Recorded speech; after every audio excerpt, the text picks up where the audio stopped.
why are you proud of State Voices Florida? Oh, there are so many reasons why I'm proud of my table, right? I think for me it's personal because I'm a Floridian. My family is actually from a place called Piccolata, Florida, which is in St. Augustine, the oldest city of the nation. But what's most important about that is Seminole tribe settled there. So my family's actually indigenous people. Our burial ground is there. And so Florida speaks to my heart. And so it was important to me when I came to the table to make sure that a bunch of different groups had a seat at the table, right? There were 40 groups when we got there, partners that were doing the work together. And in 2 years, we're now at 120. I have been able to see the difference that's made when we all come together to do the work. So I'm very proud of the growth. But most of all, I'm proud of giving different groups of people a seat at the table who didn't necessarily have it before. And also incredibly proud at the way we've built trust and been able to also build trust in communities of marginalized folks. And why do you love the state of Florida? It's easy to love Florida, right? It's sunshine. And Florida is really a vast state. From the Panhandle in Pensacola all the way down to the Keys, a lot of people talk about how it has like 10 different states in one. And so we have sunshine, we have a diverse population, a lot of like different cultures come to settle in Florida. And like I said, my family's from there, and that's really core to who I am. And so it's easy to love the state of Florida. Of course, I'm sure we'll get into the underpinnings, right? And some other things that we're all working to fix. But overall, Florida is a place, like the oldest city in the nation is there, but it's where I call home. Now, what are issues that marginalized communities in Florida are facing right now? Man, I think that's tough because as much as we make progress, it kind of feels like I'm fighting the same fight that my grandparents fought years ago, right? So our governor is banning books, really trying to indoctrinate our children that slaves somehow benefited from slavery. We are dealing with really a rolling back of all the things that we fought for, which is really hard for me because my grandparents were so proud when I got to work for the first Black president. My grandfather literally shed tears like, man, you know, I used to have to jump in a ditch if I was walking down the road and a white man was walking down the road. I had to get off the road, right? And so to see him go from realizing what he thought was a dream and that we would only move forward, to see the rolling back of voting rights, to see us not treating our brothers and sisters humanely with rude things like don't say gay bill, just ridiculous. It's really just a terrible place that we're in Florida right now. So we're really fighting for the soul of Florida. As much progress as we made, we've seen many of those things rolled back. It's going off script a little here. Hearing about your grandfather is really powerful for me. My grandfather never knew his father because his father did not move out of the way on the sidewalk for a white man and got lynched. And this history is so close. And I'm wondering from your perspective, what is State Voices Florida's role in this history that is still being written?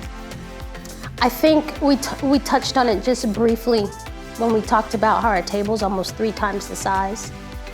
I think a lot of times when you're doing movement work, we don't realize that inherently for a lot of times it looks like the people who run it don't look like us because they have the time to do these types of things, right? And so at State Voices Florida, I have tried to make sure that I'm meeting people where they are. I can't have a meeting at 1 o'clock in the middle of the day because the people who are in those communities of the marginalized folks I'm trying to reach, they're probably at work. They're at work, right? They're not at home. So we've tried to really reimagine what it looks like to be involved in the work and meet people where they are so that more people have the opportunity to have a seat at the table. and also creating messaging that allows people to understand how the things that are happening right now impact their everyday lives. One of the things I'm really proud about is our legislative advocacy guide. There's so much stuff that's happening that, like, if I were to ask my aunt, she's like, I don't know what session is. Like, what is that, right? And so this book that we're just giving out to people in these communities allows them to break it down. How do you speak at session if you want to? Well, there's 3 ways you could speak at session. And we have templates in there to like break down what that looks like, and just really trying to get people involved by meeting them where they are. And so I think if I had to think of a legacy, it's not that I need to organize these people in these communities, it's that I need to give them the tools to be able to organize themselves. And so that's what we're trying to do. You know, State Voices is trying to do something similar for state tables and providing the support, tools, and capacity. And you do? What ways do you see State Voices supporting State Voices Florida and other tables? Jordan, you are like a perfect example of that, right? I can call you anytime. I'm not a comms major. There's so much work that I see that needs to be done that I don't necessarily have the tools to do. So the first step is just like thought partnership. I tell my husband that emotional labor is tough. Like, I have to think through what the meals are gonna be, right? You guys kind of do that base work for me a lot of times. It allows me to focus in on the work that I need to do when you guys already have templates that you're sending. You already have videos that you're sending. These are best practices and different ways you can think about it. So the thought partnership is valuable, right? It allows us to really focus in on the work we need to do. Y'all give us funding, resources, support, all of that stuff is really helpful, but also seeing me in another way, right? You guys have been very intentional about having people in leadership that look like the people we're trying to free, right? And I never used to see that before, and so in this space, I walked in this space and you guys were just so thoughtful, just in supporting me as a person first, that I think those are ways that you guys can be helpful. What kind of role does State Voices play in supporting your state table?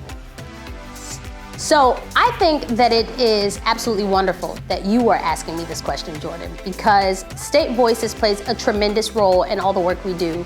You are an example of that. Anytime I need to call because I need thought partnership on an issue, or if there's just hard tools that I need, maybe that I don't have the subject matter expertise in, I can look to you guys. You probably already have a template. State Voices probably already has a video. You guys have already, at your table, at the network level, thought of and through issues that I'm currently struggling with in my table, and you're always ready and willing to provide those resources. And so that's been incredibly helpful. The emotional load that you have to carry to rethink things or to think through a process is already done for me. And so for that, I'm incredibly grateful. And not to mention all the other like financial resources and the network access that you guys provide is wonderful.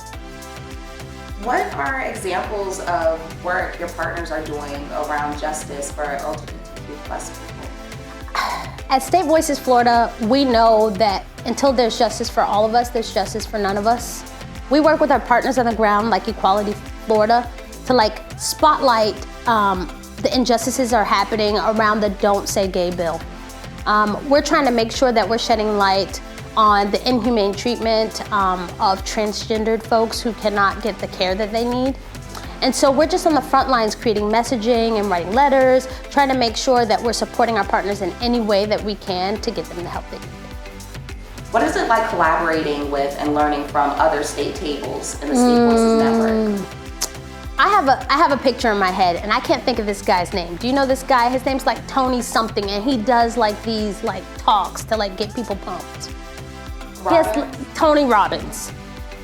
Coordinating with people in other networks is like going to those Tony Robbins seminars, like what I see on TV. I've never been, but I imagine the energy that's happening. And iron sharpens iron, right? And so doing this work, you can get really beat down a lot of times. You also sometimes are in an echo chamber. You keep talking to the same people over and over. And it really feels like being transported out of my situation and being put in a seminar where I get some new tools, I get a new way of thinking about things that I didn't think about them before, but I also get that energy. I get that you could fight another day, and then just friendship. And like sometimes just a place to like be safe. Like I can talk to you about that and you totally understand it and get it like nobody else. So that's what I get from the network stuff. What does a multiracial democracy and liberated future look like to you? What does a liberated future look like to me? Every single time, I'm getting chills when you ask me that because I have never seen this. And I mentioned earlier that I felt a glimpse of it when President Barack Obama was elected and I could see the finish line. And now I feel that I'm in such a mire in Florida that it's hard for me to get to the place of what I feel like I know what that looks like because we're building it right now and we're building it together, and what I'm searching for I've never seen. And it's ever evolving, but what I do know is that until we lead with love and everyone's included and everyone has a seat at the table and a voice, none of us will be free. And we have to get to a point where we always lead with love and where everyone has the right to be who they are, and vote freely and have access to things like dignity and healthcare and housing and economic justice and all the things that we just want for our families. Until that happens for all of us, it happens for none of us. And I haven't seen it, but I have hope.